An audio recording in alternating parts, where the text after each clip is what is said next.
Hey guys, it's Sharifa. On this week's show, we are highlighting someone who is giving back. He's changing the world by feeding one homeless at a time. INTV proudly welcomes Nehemiah Davis. I'm Nehemiah Davis, founder of the Nehemiah Davis Foundation, and you're watching I'm Next on INTV. Hey guys, welcome back to the show. I'm Sharifa, and I'm sitting here with Nehemiah Davis. He is the founder of the Nehemiah Davis Foundation, which serves hundreds of homeless people in the Love Park in Philadelphia. Welcome to the show. Thank you for having me.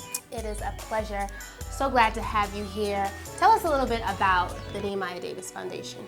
Well, the Nehemiah Davis Foundation was founded in 2008, and our mission at the Nehemiah Davis Foundation is empower youth by helping them turn their visions into realities, as well as uplift the homeless men and women from their present state by distributing food and clothing and fellowship to them. Okay.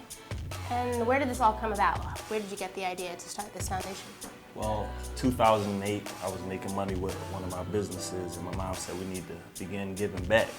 At that moment, I said, Mom, what do you think we should do? She said, maybe we can give sandwiches to the homeless. I said, okay. So from that point on, my mom and sisters made sandwiches, and we went out that day with about 50 sandwiches. We haven't stopped since then. Every Monday, we probably missed 3 Mondays since July 2008. So how exactly do you fund this foundation? Do you have volunteers or? The majority of my funding is self-funded from the businesses I have, but then we do have a few key players that I go to that helps. Like my old teacher, Veronica Joyner, she's a steady supporter of mine, as well as my neighbor, Cheryl Gatz, and they're the main two contributors, as well as other people that help out with events. Nice. And what type of events do you guys throw? Like what's a typical, A typical Nehemiah Davis Foundation event is normally big. That's what I like to consider it. Yeah. We recently had a Christmas event where we supplied gifts for 200 children, as well as we had clowns, face painting, moon bounces, cotton candy, popcorn. We try to do it pretty big. Free haircuts, coat giveaways, and everything. What would you say you've learned? Everyone gets something different out of giving back or doing community service. What have you gotten out of this personally? Right. I get out of personally is helping another in need. I understand I grew up with a single parent, and my mother always didn't have everything we needed. So me being able to help someone else in need is very important to me because I know the feeling of not having. Most people our age, I would say, are out for self. They're not really trying to give back. I don't know many people that are involved in heavy community service. What has been the reaction from your friends or from peers? Do they support your endeavors, or do they kind of like see it as a waste of time? I have positive and negative reaction. I have a lot of friends that are very supportive, as well as I have friends who really don't care. Either way, I'm going to continue to do what I'm doing because we want to help others. We want to constantly give back and promote giving. So. Okay. And tell us a little bit about when you go to the park. You go every Monday? Yes.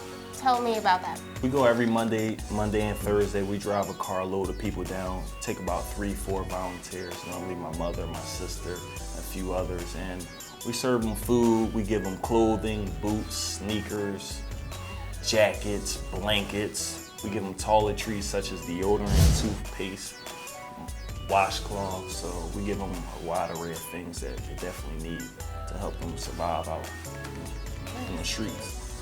So in a way, do these people kind of depend on you now? Like what would happen if one Monday you weren't able to take your truck there anymore? What would happen? Most cases they'll wait because it'd be pouring down, raining, and we still try to make it, and they be out there waiting. Might only be 10 people then, but they know we're coming and they depend on us to be there. So if I can't make it, I'll make sure my staff makes it there. Okay, so not only do you have this foundation, but really you're a businessman. You have your own companies, you had a produce stand. Tell us about those. Well, the produce stand was started in, I believe, 2007. I was working my 10th job. Okay. And I got fired, so that pretty much said I'm fed up. I was actually working at the private airport where celebrities would come in, such as Donald Trump, Russell Simmons, Jay-Z. I said, if they can fly in here, my goal was also to fly in here. So from that point on, well, after I got fired, I said, I'm starting my own company now. Never looked back since. Why'd you get fired? I got fired for not cooperating with management. They said I wasn't friendly enough to their. You seem pretty friendly. Yes. Hire him back. So is that what made you want to start your own business? I always wanted to start my business. I knew I'd always be a businessman, but that really propelled me forward. You know, sometimes it takes negativity to start something positive. So from that point on, I said I'm going to be a businessman and I'm not going to stop until I conquer everything I desire. And what has it been difficult, would you say? How hard is it it's not easy to start your own business, so how has it been for you? It's not difficult, but you have to have a goal and a plan to reaching that goal and constantly follow it, and don't allow people's negative comments to deter you from succeeding and moving forward to whatever you desire. So I just continue to strive forward and not listen to anyone and do it my way. Do you feel like this is something that you were called to do? Like God kind of shone his light on you and said, Nehemiah, I want you to go to this park and feed these people?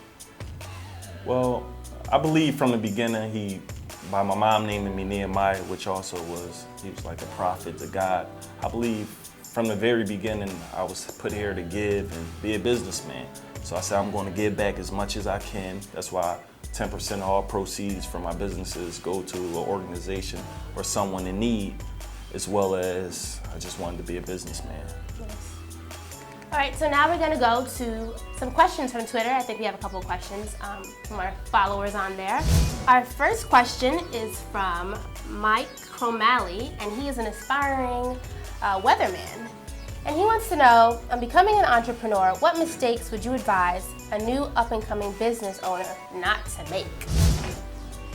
First off, again, listen to negative people telling you can't do it, because they're only going to tell you what you can't do because they can't do it. So definitely continue to move forward and basically plan your business. Plan before you just go out there. Figure out exactly what you want to do, your target market, and just put together a nice plan and follow it. Would you advise going to college, studying like what other people do? Like, what kind of steps does someone need to take?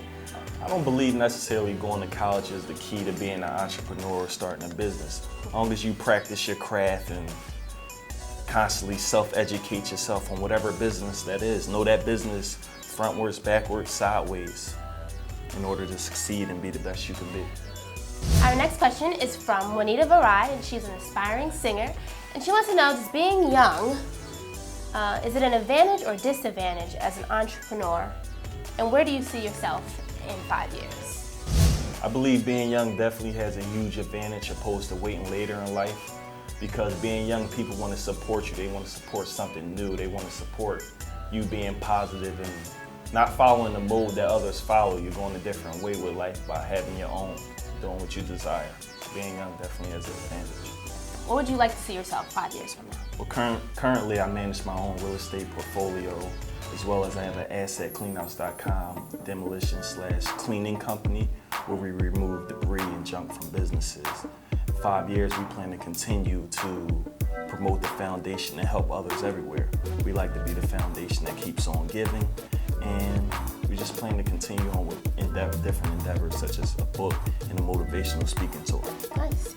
So if someone's watching right now and they want to get involved with the Nehemiah Davis Foundation, where can they find you? Okay, you can find us on Facebook. Type in Nehemiah Davis. You can also find me at assetcleanouts.com. You also can Google the Nehemiah Davis Foundation, and some information will be provided for you. Great. And of course, you can find him right here on our website, which is onnexttv.com. I want to thank you so much for watching, and we will see you next week. Bye. Wave to the people.